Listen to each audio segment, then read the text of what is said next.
네, 유튜브 설춘환 캠퍼스입니다.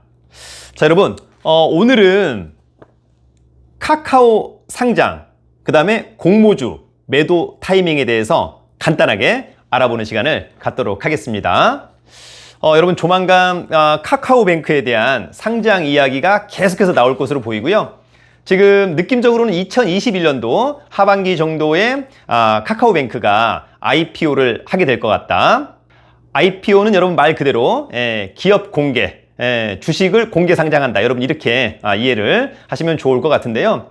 지난번에 여러분 유튜브에서도 한번 이제 언급을 드렸습니다만 사실 카카오뱅크가 상장한다면 또 공모주를 청약해야 될 텐데 과연 많은 주식이 배정될 수 있을까? 쉽지 않을 것으로 보입니다. 그래서 여러분 어떻습니까? 차라리 카카오뱅크를 사는 것보다도 지난번 카카오뱅크의 IPO 이야기가 나왔을 때 카카오뱅크의 지분을 가진 주식들이 상당히 요동을 쳤었다. 그런 주식들을 여러분 또 한 번 매수하는 타이밍을 잘 가지면 어떨까? 왜냐하면 또 카뱅의 상장 이야기가 나올 때마다 그런 주식은 출렁거릴 것으로 보입니다. 일단 기본적으로 요즘에 젊은 친구들이 카카오뱅크를 아주 좋아하는 것 같습니다. 그래서 제가 학생들한테 한번 물어본 적이 있습니다. 카카오뱅크가 뭐가 좋은가요? 라고 했더니 일단 상당히 편리하다. 뭐 이를테면 공인인증서 이런 거 필요 없이 뭐 이를테면 지문, 패턴 뭐 이런 걸로 기본적으로 보완을 한다라고 하는 것은 상당히 큰 강점이다. 저도 여러분 삼성증권으로 가령 주식을 투자하고 있는데 옛날에는 공인인증서, 비밀번호, 그러나 지금은 뭐 간편번호 6개만 딱 누르면 바로바로 또 결제가 되는 거니까 그런 시스템 카카오뱅크의 상당히 강점이 아닌가 이런 생각이 들고요. 일단 상당히 편리하다. 그리고 많은 분들한테 상당히 좀 사랑을 많이 받고 있다라고 하는 것은 큰 강점이다. 자, 그래서 카뱅의 상장 이야기가 나올 때 여러분 우리는 어떤 주식을 사야만 할까? 제가 한번 살펴보니까요. 이를테면 한국투자금융지주 상장된 회사인 거니까요. 그 다음에 저는 오히려 넷마블이 상당히 유망하지 않나. 지금 넷마블이 전 고점 20만 원에서 떨어지기 시작해서 지금 한 11만 6천 원 정도 하고 있는 건데요.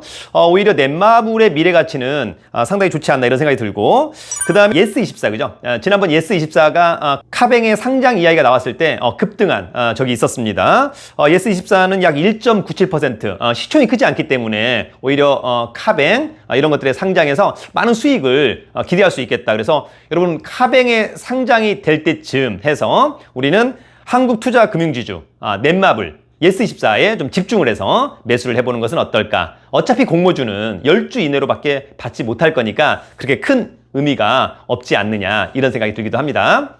자, 마지막으로 여러분 공모주를 청약했다. 언제 매도하고 언제 매수해야 될까? 이런 질문을 제가 많이 받습니다. 여러분 첫 번째, 공모주의 매도 타이밍은 지금 봤을 때 경험치기라고 하는 게 있는 거잖아요, 여러분. 그죠? 카카오 게임즈, 이를테면 빅히트. 기본적으로 상장 하루, 이틀, 3일이면 무조건 매도를 해야 된다. 사실 여러분 이 지금 주식시장이 상당히 좋을 때는 약간 좀 고평가, 약간 거품이 많이 끼는 것 같습니다. 그래서 여러분 공모하는 주식들은 그게 상당히 중요해요. 지금 주식시장이 어떠냐? 과열돼 있다. 그러면 공모가도 상당히 높게 상한가 갈 수 있습니다.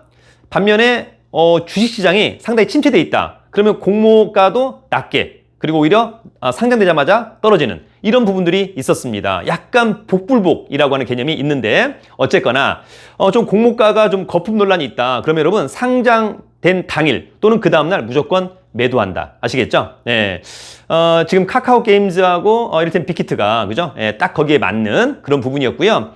자, 이런 주식을 어느 시점에서 사야 되느냐라고 하는 점이 있는 건데 사실 이제 이런 것들은 좀 조심해야 될 게, 우리가 이제 기존에 뭐 이를테면 넷마블 같은 주식들이 계속해서 한 20만 원 했었었는데 최근에 주식시장이 좋지 않은 바람에 최근에 계속해서 급락했다. 그래서 20만 원짜리가 한 11만 원까지 떨어졌다. 이런 것들은 여러분 어떻습니까? 이제 지금 정도에서 좀 매수해서 단기 반등을 노려볼 수 있겠다. 그런데 가령 카카오 게임즈나 빅히트가 상장을 해서 하루 이틀 상승한 다음에 그 다음에 떨어지기 시작한다. 이런 주식들은 함부로 손을 대서는 안 된다. 어느 시점에서 여러분 약간 좀 긴 조정을 거쳐야 되지 않느냐, 바닥을 다져야 된다라고 하는 말씀을 드리고 싶습니다. 그러니까 어떤 주식은 어떻다라고 좀 이야기하기보다는 여러분들이 보기에도 적정한 어떤 가격이라고 하는 게 있는 거거든요. PER, PBR, 그죠? 이런 것들을 좀 잘 감안해 보면 어떨까 이런 생각이 듭니다. 그래서 공모주 청약 물론 좋습니다만 배정이 많이 되지 않기 때문에 오히려 관련주를 매수하는 것도 괜찮겠다. 또 공모주에서 청약이 돼서 배정을 받았다면 상장하는 날 또는 그 다음 날 기본적으로 매도하는 것이 바람직하다. 이렇게 여러분 정리를 하면 어떨까 이런 생각이 듭니다.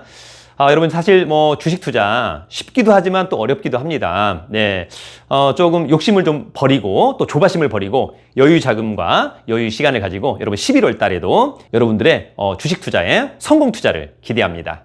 여러분 돈 많고 실력 있으면 살기 좋은 나라 대한민국. 유튜브는 설춘한 캠퍼스. 어디라고요? 설춘한 캠퍼스. 파이팅!